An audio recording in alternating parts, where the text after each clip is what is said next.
그래서 오늘 힘이 무엇이고 그 힘을 어떻게 얻는가 오늘 말씀을 드리고자 합니다. 이런 얘기 먼저 하고 말씀을 드리도록 하겠습니다.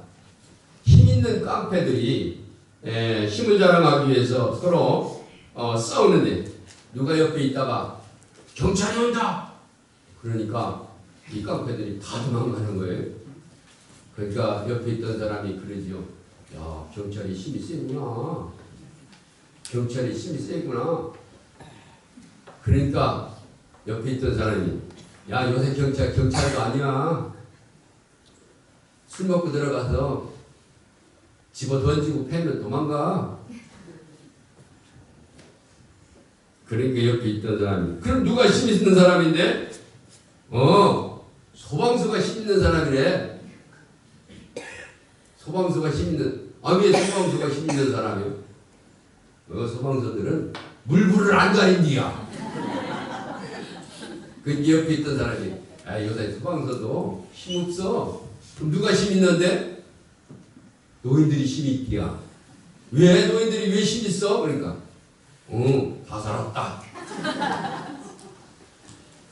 다 살았다 하고 댕기면 아무것도 못한다. 힘 얘기하느라고 잠깐 말씀을 드렸습니다. 그런데 힘 얘기하다 보니까 거기 껴있는 말이 있죠. 그래요. 힘. 오늘 이 시대에 힘이 무엇입니까? 그래요. 제가 학교를 졸업하고 직장을 가느냐 또한 학교를 계속해서 다니느냐 진학하느냐 그런 기로에 놓였었을 때에 지난주일에 선택에 대한 말씀을 드렸습니다마는 학교에 가려면 실력이 있어야 되지 않습니까? 또 직장을 잡으려면 백도 있어야 되고 또 여러 가지 있어야 될 거 아닙니까? 돈도 있어야 되고 또 기술도 있어야 되고 여러 가지 스펙이 있어야 되는데 또 의지할 수 있는 부모님도 있어야 되는데 그런 것이 없어요. 그래서 낭망하고 실망하고 있는데 기도하는 가운데 그런 생각이 드는 거예요. 야, 내게 힘을 주신 내 질병을 고쳐주시고 너의 앞길을 인도하신 하나님이 있지 않느냐. 기도하라. 그래서 문제를 놓고 써가지고 강단상에 올려놓고 하나님 앞에 기도한 적이 있습니다. 여러분, 사람들은 모두 힘을 받기를 원합니다. 건강한 힘, 또 권력의 힘, 돈의 힘, 여러 가지 힘을 갖기를 원합니다. 여러분들도 힘 갖기를 원하시죠? 힘 갖기 싫어하시는 모양입니다.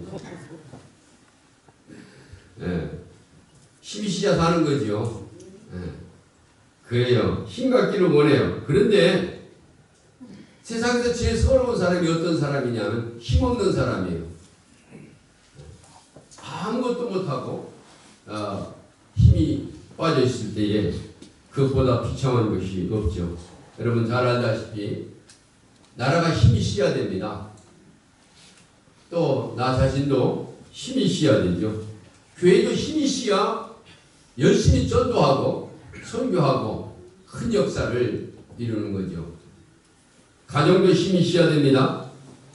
그러면 그 힘이 무엇입니까? 시대에 따라서 힘의 정의가 달랐습니다. 그럼 시대를 구분할 때 어떻게 시대를 구분합니까? 여러분 잘 아다시피 원시 시대가 있었고요. 농경 시대가 있었고 농경 시대를 지나서 산업화 시대가 있었죠. 산업화 시대를 거쳐서 이제 자본 시대가 있었습니다. 그리고는 인터넷 시대에 도래하고 현재 이르렀습니다. 물론 이것이 맞는 얘기는 아니지만 대충 그렇게 얘기를 하고 있습니다. 여러분 그러면 원시시대의 힘은 무엇인가? 원시시대의 힘. 원시시대의 힘은 권력이었습니다. 다 같이 권력. 그렇습니다. 이 권력을 가진 사람이 가장 힘 있는 사람이었습니다. 권력. 그래서 왕은 절대권자였습니다. 즉석에서 사람을 죽여도 누가 뭐라고 할 사람이 없었습니다. 왕은 사람들의 생명을 마음대로 좌지우지했습니다. 여러분 한참 영화도 나왔고 보시면 아시겠지만 왕의 남자에서 이 왕이 사람을 2명씩이나 죽였는데도 누가 뭐라는 사람이 없었습니다. 왜냐하면 권력의 힘을 가지고 있었기 때문에 그렇습니다. 그렇습니다. 권력이 신이었던 시대가 있었다 그 말입니다. 다윗도 왕으로서 절대 권력을 가지고 있었을 때였습니다. 우리아라고 하는 장수가 있었는데 늦게 오지 마세요. 시간 맞춰서요.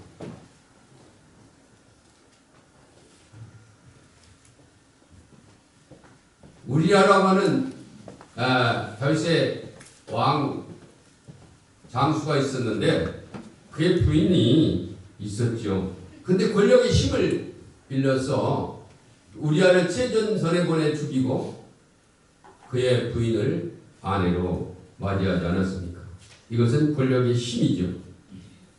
힘이 없으면 이런 일을 할 수가 없습니다. 그래서 자기가 잘못을 알고 하나님 앞에 심상을 뜰 정도로 눈물을 흘려 회개했습니다. 그렇다고 하나님께서 그를 회개하는 자를 용서해 주셨지만서도 죽은 사람을 어떡하라고, 그리고 파괴된 가정을 어떻습니까? 정말로 권력은 힘이 있습니다. 백성들의 힘으로 말미암아 법무부 장관이 자리를 사표내보내 내려오지 않았습니까? 지금이니까 그렇지 옛날 같으면 이 권력의 힘 앞엔 날아가는 독수리도 떨어진다고 그랬습니다. 그렇습니다. 권력의 힘은 원시시대에 있었던 그런 힘이었죠. 그 다음에 농경시대에 들어와서 농사를 짓는 시대를 말하죠. 농경시대는 우리가 잘 아는 대로 불을 발견해서 무리를 지어서 마을을 이루어 살기 시작했습니다. 이 시대에는 사람들이 씨를 뿌리고 경작을 해서 추수하여서 식량을 조달했던 시대였습니다. 그렇지 않으면 전쟁을 해가지고 지어놓은 농사를 식량을 뺏어 먹던 시대. 모든 것을 자연으로부터 받아먹고 살던 시대였습니다. 이때의 힘은 경험입니다. 다 같이 경험. 그렇습니다. 농경시대의 힘은 경험입니다. 왜 경험입니까? 경험이 있어야 농사를 짓기 때문에 그렇습니다. 그래서 경험이 많은 노인들이 추앙을 받고 존경을 받던 시대였습니다. 왜냐하면 농사를 지면 아무 때나 농사 질 수가 없었거든요. 봄이 오면 씨를 뿌리는데 무슨 씨를 어떻게 뿌리는가? 경험이 있어야 되는 거죠. 또 짐승을 키울 때 어떻게 키우는가? 어떤 경험이 있어야 짐승을 잘 건강하게 잘 키워서 잡아먹을 수가 있지 않습니까? 팔기도 하고. 이 경험이 대단히 중요했다고 말입니다. 그래서 농경시대는 분업화 시대였었고 또 각자가 자기 경험을 통해서 열심히 농사를 짓고 목축업을 했던 그런 시대죠. 그래서 저도 농경시대에 어른들로부터 많은 것을 배웠습니다. 가만히 짜는 것, 새끼 꼬는 것, 또 모를 씻는 것, 이 모든 것, 또 이 손을 가지고 밭을 가는 것, 이거 아무나 못하는 겁니다. 경험 있는 사람을 통해서 배워야 이 밭을 가지. 이게 조금 누르면 깊이 들어가서 소가 못 갑니다. 또 그렇다고 또 올리면은 너무 앞으로 가지고 흙이 파지지 않습니다. 또 이렇게 조금만 흔들면 이게 옆으로만 쭉 가버립니다. 그래서 이 굉장히 경험이 중요한 것이죠. 이 농사는 이런 경험이 시작되는 거죠. 정말 경험은 대단한 힘입니다. 여러분 다윗도 여러분 알다시피 오늘 본문에 있는 말씀이 다윗이 이야기한 찬양한 시를 쓴 고백한 말씀입니다만 이 다윗도 경험을 살려서 크게 성공한 사람입니다. 어떻게 경험을 살려서 성공을 했습니까? 이스라엘 백성들이 그 골리앗으로 말미암아 고통을 받고 있었습니다. 누구도 이 골리앗을 대항할 수가 없었습니다. 그런데 다윗이 아버지의 심부름으로 형들이 군대에 가서 전쟁을 하고 있기 때문에 먹을 것을 가지러 심부름을 면회를 갔습니다. 그런데 그 자기보다 2배가 큰 골리앗이 소리를 쩍쩍 부르면서 이스라엘 백성들을, 이스라엘 군대들을 모욕하고 막 실책하고 있었습니다. 그래서 이 다윗이 당신이 나가서 싸우겠다고 그랬죠. 모든 이스라엘 군대들은 나가 싸울 엄두도 내지 않냐고 숨어 있지만은 다윗은 내가 나가서 싸우겠다는 거죠. 그러니까 사울 왕이 야, 골리앗은 경험이 많고 힘도 세고 저 칼 봐라. 둘째 같지 않느냐. 그러면서 너는 나갈 수가 없다고 그러는 거예요. 그때 다윗이 그렇게 얘기를 하는 거죠.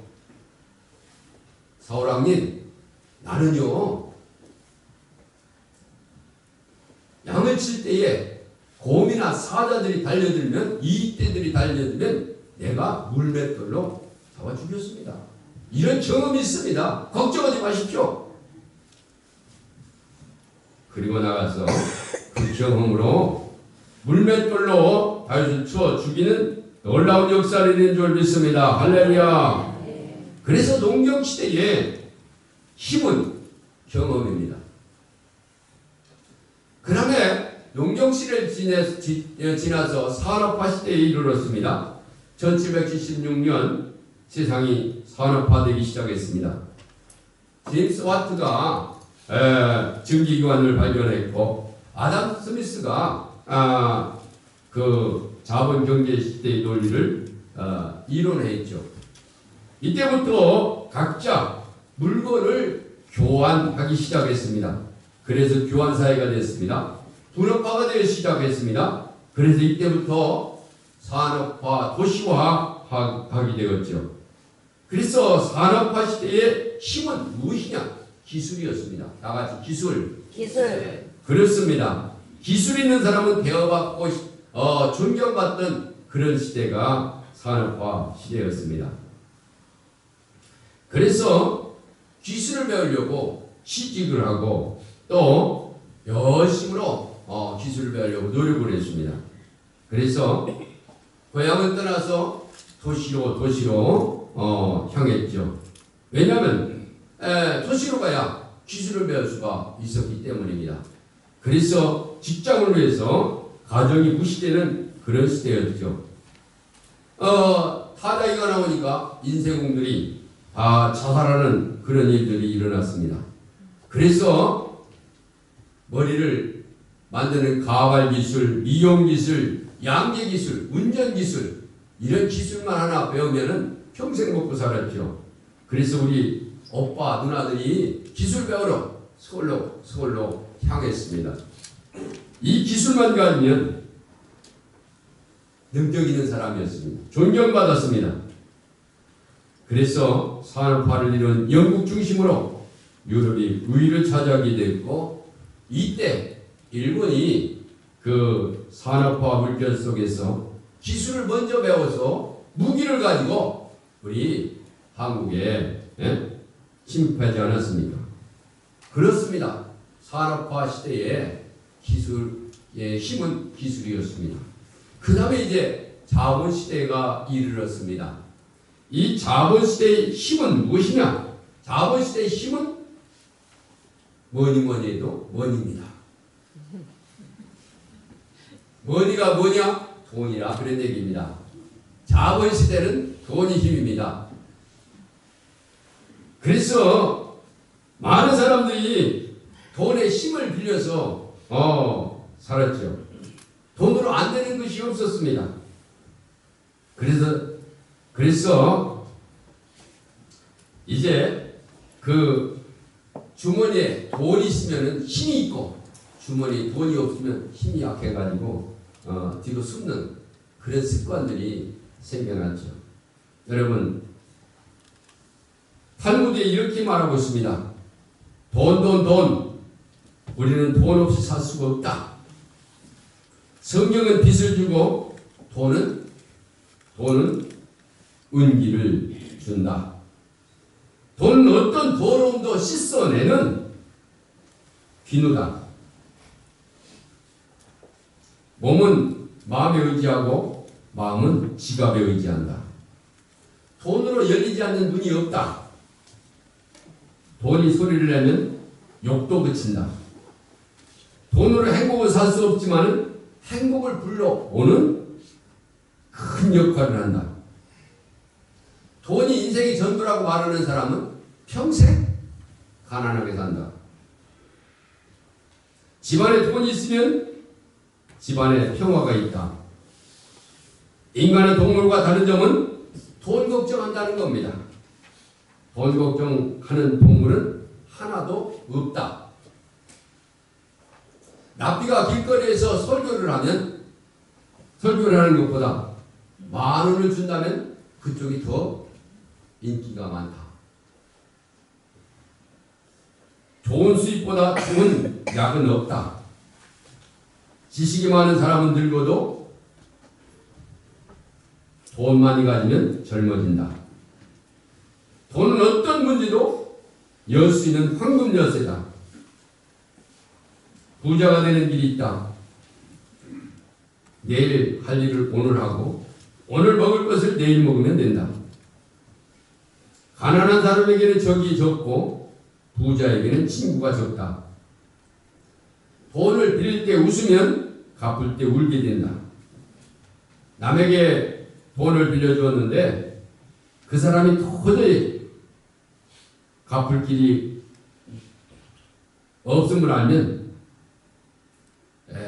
갚을 수 없음을 알면 그 집 근처에 얼씬도 하지 말으라고 했습니다. 명의는 가난한 사람을 못 고치고 다 고칠 수 있다고 했습니다. 자본시대의 힘은 돈입니다. 그래서 돈을 가지려고 그렇게 발버둥 치고 있습니다. 물론 돈은 힘이지만 그러나 진정한 힘은 아닙니다. 그 다음에 인터넷 시대입니다. 인터넷 시대의 힘은 무엇입니까? 인터넷 시대의 힘은 정보입니다. 다 같이 정보. 예, 그렇습니다. 인터넷이 발달하면서 정보가 힘입니다. 왜 정보가 힘입니까? 여러분, 삼성에 이사가 되면은 1년에 월급이 60억 받는다. 60억은 뭐 셀 수가 없는 돈이죠. 그런데 그 1년에 60억을 받는데, 그럼 그냥 받는 것이 아니라 그만큼 회사를 그보다 더 많이 10배, 20배 이익을 창출하기 때문에 그만한 돈을 받는 겁니다. 그만한 돈을 왜 정보를 통해서 정보를 제공해주고 받는 돈이죠. 그렇지 않으면 그런 돈을 받을 수가 없죠. 그러면 정보가 뭡니까? 옛날에는요, 강원도에서 농사를 지으면은 팔지를 못했습니다. 그러나 지금은 강원도에서 농사를 짓고 인터넷에 우리 농사를 지었는데 고구마 2만 원에 사가세요. 그러면요, 도시에서 차 갖고 와서 다 싸갖고 가요. 돈 주고. 그러니까 얼마나 정보가 중요한 겁니까? 어떤 분은요, 이런 정보만 모아가지고 파는 사람이 있어요. 무슨 정보? 어느 집에서, 어느 곳에서 세일을 한다. 어떤 물건을 싸게 판다. 그런 것만 모아가지고 기간은 언제부터 언제까지다. 그걸 다 모아가지고 그걸 보는 사람에게 돈을 받는 거예요. 그러니까 정보가 이익이 되죠. 유명하죠. 그러니까 정보가 힘이죠. 정보가 힘입니다. 그래서 컴퓨터 하나 가지고 책상 앞에 앉아서 정보를 얻어가지고 또 정보를 제공함으로 말미암아 돈을 얻는 거죠. 또 옛날에 제가 동네 이장이 와가지고 국민연금을 들라고 그러는 거예요. 그래서 아이고 돈 없어요. 그러니까 이거 평생 먹고 사는 거예요. 좋은 거 알려주는데 왜 전사님 안 들라고 그래요? 알았어요. 이장이니까 듣고. 그래야 이장 때문에 들었네. 그래야 요새 하고 있어요. 정보가 돈이요. 정보가 힘이고 또 정보를 많이 알므로 말미암아 빠른 정보, 바른 정보는 돈을 벌게 하는 거죠. 그렇습니다. 정보가 돈입니다. 현재는 그럼 어떻습니까? 원시 시대는 권력이, 농경 시대는 경험이, 또한 산업화 시대에는 기술이, 인터넷 시대는 정보가, 그리고 현재는 무엇이 힘입니까? 지금은 하이테크 시대입니다. 다 같이 하이테크라는 것은 최첨단 시대라 그런 얘기입니다. 모든 것이 종합되어 있는 시대라고 말합니다. 이 하이테크라는 것은 그 모든 것이 종합으로 되어 있는 그런 시대를 말하는 거죠. 권력도 힘이기도 하기 때문에 중요합니다. 경험도, 기술도, 돈도, 정보도 힘이기 때문에 중요합니다. 그러나 다양한 시대에 가장 중요한 힘은 하나님입니다. 다 같이 하나님. 어떤 분은 그러시는 분이 계신데 이 종합시대에 최첨단 시대의 힘은 하나님이신 줄 믿습니다. 할렐루야. 아멘. 오늘 본문에 보면 여호와는 나의 힘이시니 내가 주를 사랑하나이다. 할렐루야. 아멘. 왜 힘일까? 다윗이 하나님께로부터 힘을 얻었기 때문에 너무 힘 있는 삶을 살았기 때문에 하나님을 사랑한다. 그런 얘기입니다. 할렐루야. 아멘. 하나님이 힘이신 줄 믿습니다. 그런데 하나님이 힘이라고 하는 의미는 무슨 의미입니까?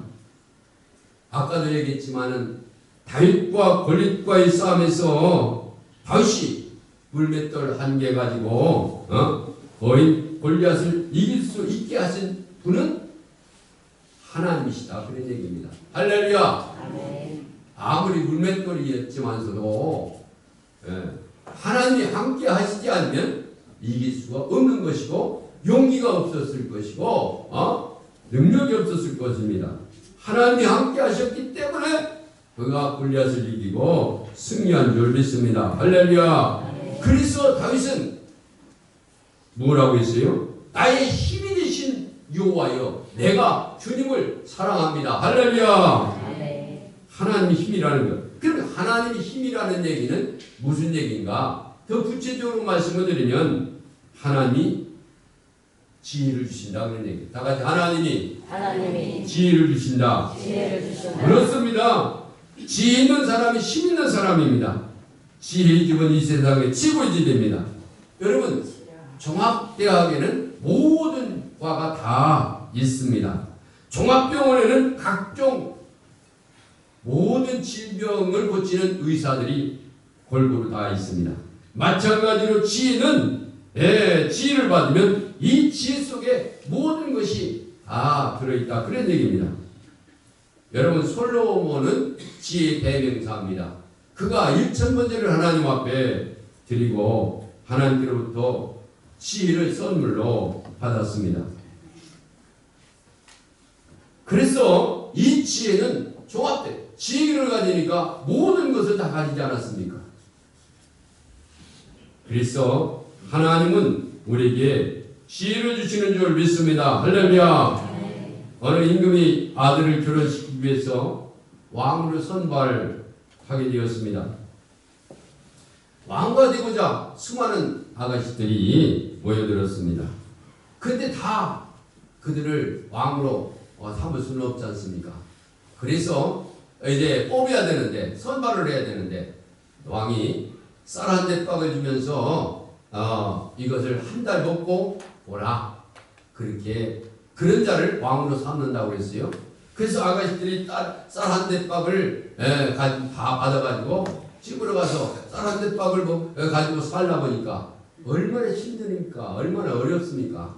그래서 어떤 아가씨는 중도에서 포기하고 또 어떤 아가씨는 정말 굶다시피 하면서 한 달을 먹고 살고 오니까 피골이 상접하고 얼굴이 뭐 말할 수 없지 않았습니까? 모습이 형편이 없고 그런데 어떤 아가씨는요 아주 얼굴이 확 해가지고 손에 쌀을 한 말 들고 있는 거예요. 그래서 왕이 물어본 거죠. 어떻게 해서 그렇게 얼굴이 환하고 손에 들고 있는 것은 무엇이냐? 그랬더니 그 아가씨가 하는 얘기가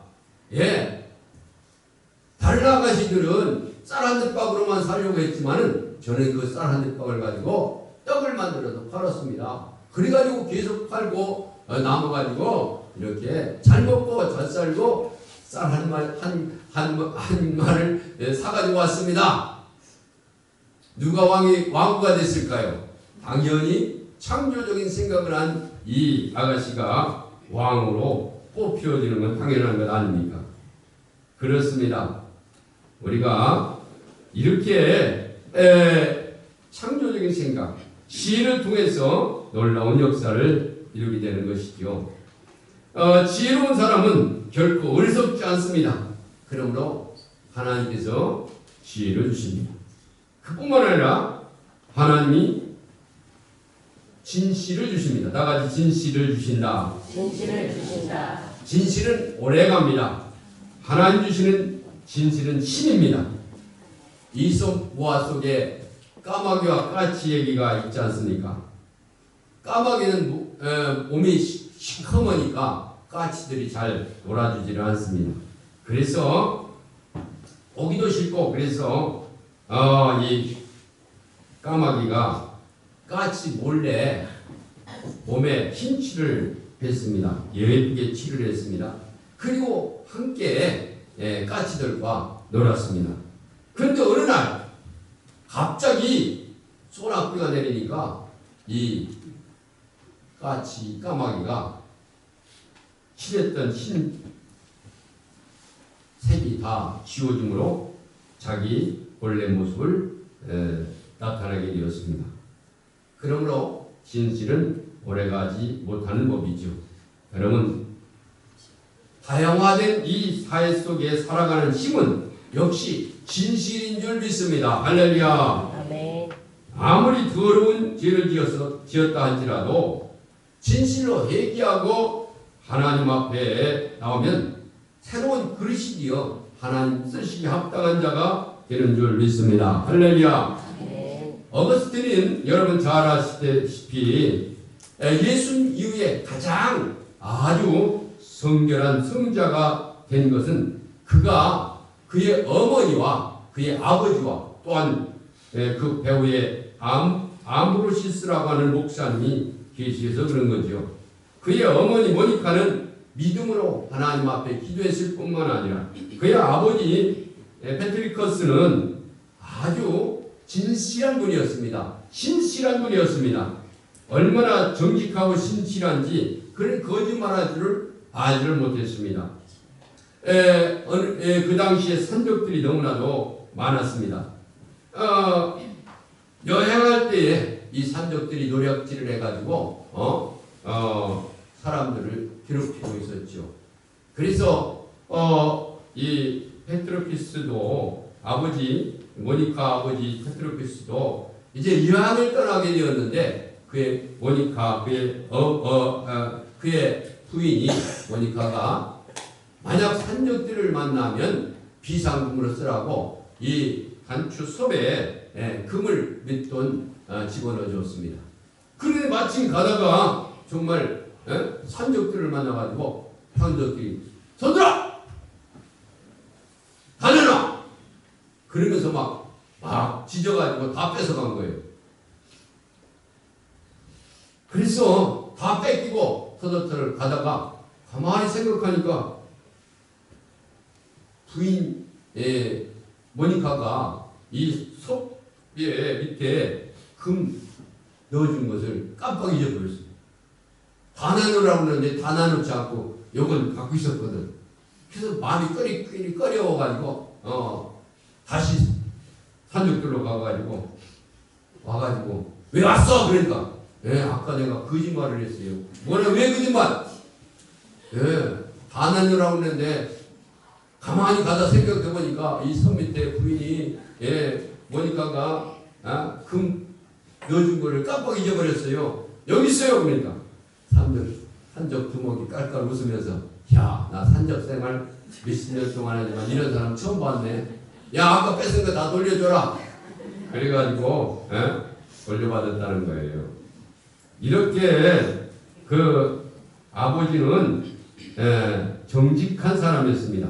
그렇게 정직한 아버지 페트루스와 어머니 모니카와 그리고 그의 교회 목사인 암식부를 통해서 이렇게 정직하고 정말 성자인 그가 이 땅에 태어날 수 있게 되었다는 거죠. 그렇습니다. 어거스틴은 이렇게 훌륭한 가정에서 성자로 태어난 것은 우연이 아니라는 하나님의 보상이라는 거죠. 하나님은 진실한 사람을 사용하십니다. 진실이 힘입니다. 처음에는 진실이 힘을 잃고 어려움을 당할지 모르지만 그 진실은 힘이라 그런 얘기입니다. 그렇습니다. 지혜가 힘이고 왜? 하나님은 지혜의 근본이시고 또한 하나님은 하나님 의지하는 자에게 진실함을 주실 뿐만 아니라 하나님 의지하는 자에게 믿음을 주시는 줄 믿습니다. 다 같이 믿음을 주신다. 믿음을 주신다. 그렇습니다. 예수님은 믿음은 얼마나 큰 믿음인지에 대해서 이렇게 말씀하고 있습니다. 너희 믿음이 적은 영혼이라 진실로 너희에게 이르노니 너희가 만일 믿음이 개자스만한 믿음이 있으면 이 산을 명하여 저기로 옮기라 할지라도 옮길 것이요 또 너희가 못할 것이 없느니라. 믿음은 바라는 것들의 실상이요 보지 못하는 것들의 증거니라. 네 믿음대로 될지니라. 할렐루야. 현대사회는 힘은 믿음입니다. 개자스만한 믿음만 있으면 큰 힘이 되는 줄 믿습니다. 할렐루야. 가난한 행상의 아들이 있었습니다. 행상은 한 곳에 머물리지 못하고 이것저것 다니면서 장사를 해야 되기 때문에 항상 저녁 때가 되면 잠자는 것이 힘들었습니다. 물론 돈이 있으면 요관에 들어가서 자지만 돈이 없으니 요관에 들어가서 잘 수도 없고 그래서 항상 다리 밑에나 무슨 상가 밑에서 잠을 자는 거지요. 그래서 아버지와 아들은 오늘은 이거 내일은 저거 돌아다니면서 장사를 하다 보니까 너무나도 춥고 힘들고 배고프죠. 그래서 잠자리에 들었는데 아버지가 눈물을 글썽글썽하면서 아들을 보면서 춥지? 그러니까 아들이 그러는 거죠. 눈물 글썽거리는 아버지를 위로해 드리고 싶어서 아니요 괜찮아요 그러면서 두 주먹을 불끈 쥐면서 아버지 내가 커서 큰 호텔을 지을 거예요. 아버지가 그래라. 아버지 힘을 얻어서 또 아버지 의료를 위해서 그가 커서 정말 호텔을 만들었는데 그가 바로 힐튼입니다. 이 힐튼 호텔을 세워서 세계 각각 안 들어간 곳이 없을 정도로 치연을 만들었죠. 믿음은 힘입니다. 그렇습니다. 농경사의 힘은 권력입니다. 원시사의 힘은 권력입니다. 농경사의 힘은 경험입니다. 산업화사의 힘은 기술입니다. 자본시대의 힘은 돈입니다. 인터넷시대의 힘은 정보입니다. 그러나 현재는 하나님입니다. 하나님은 지혜와 그리고 정직과 믿음을 주시는 줄 믿습니다. 할렐루야. 그러면 어떻게 하나님께로부터 이 지혜와 정직과 믿음을 얻을 수 있는가? 오늘 본문에 보면 세 가지로 얘기를 하고 있습니다. 1절에 보니까 여호와는 나의 힘이시요 내가 주를 사랑하나이다. 할렐루야. 하나님은 뜨겁게 사랑으로 하나님께로부터 힘을 얻는 줄 믿습니다. 할렐루야. 그렇습니다. 하나님은 뜨겁게 사랑하면 하나님께로부터 힘을 얻었는데 그 힘이 어떤 힘이에요? 지혜와 정직과 믿음의 힘이라는 거죠. 다윗은 하나님을 사랑했습니다. 보완이 되는 것이죠. 그뿐만 아니라 3절에 보니까 뭐라고 했습니까? 여기 3절에 보니까 내가 찬송받으실 여호와께 하려니 내 원수들에게 구원을 얻으리라. 찬송이 힘이라는 겁니다. 찬양함으로 힘을 얻는 줄 믿습니다. 할렐루야. 아멘. 그래서 다윗은 늘 목동일을 하면서 비파를 치고 또 비파를 통해서 사울이 악기가 들렸을 때에 찬송을 불러주므로 악기를 물리치고 왜? 하나님을 찬양하니까 하나님께서 힘을 주셨다 그런 얘기입니다. 여러분 열심히 찬양함으로 하나님을 영화롭게 하고 하나님을 기쁘시게 해서 하나님께로부터 힘을 얻는 여러분들이 되시기를 간절히 축원합니다. 아멘. 그래요. 찬송이 힘이에요. 여러분 마틴 루터가 종교개혁을 하다가 안 되니까 힘을 잃고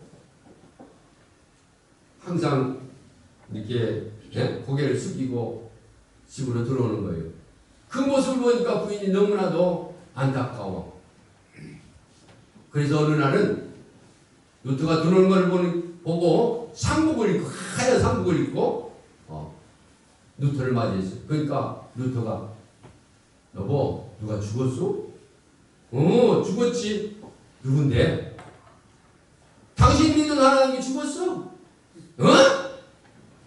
깜짝 놀래가지고 그렇지. 나에게 힘을 주시는 하나님인데 내가 이게 계획이 안 된다고 힘을 주고 있는가? 아니지. 그러면서 아까 부른 찬송 내 주는 강한 힘이요 찬송을 부르면서 힘을 얻어서 계획을 반응한 줄 믿습니다. 할렐루야. 그때 부른 찬송이 내 주는 강한 힘이요 찬송이 힘이요 하나님을 찬양하면 하나님께서 힘을 주시는 줄 믿습니다. 6절에 보니까 세 번째 내가 환난 중에 여호와께 하려면 내가 여호와께 부르짖었더니 그가 나의 성전에서 내 소리를 들으시며 그의 앞에서 나의 부르짖음이 그의 길이 뚫렸도다. 할렐루야. 아멘. 무슨 얘기입니까? 기도가 힘이라는 거죠. 기도할 때 힘을 얻는 줄 믿습니다. 그렇습니다. 환난하는 내게 부르짖으라. 내가 너를 구원하겠고 너를 통해서 역사하리라고 했습니다. 그렇습니다. 어렵고 힘들 때 하나님 앞에 이야기하시기를 바랍니다. 기도하자 우리 마음 아파요. 할렐루야. 기도할 수 있는데 왜 낙심하십니까?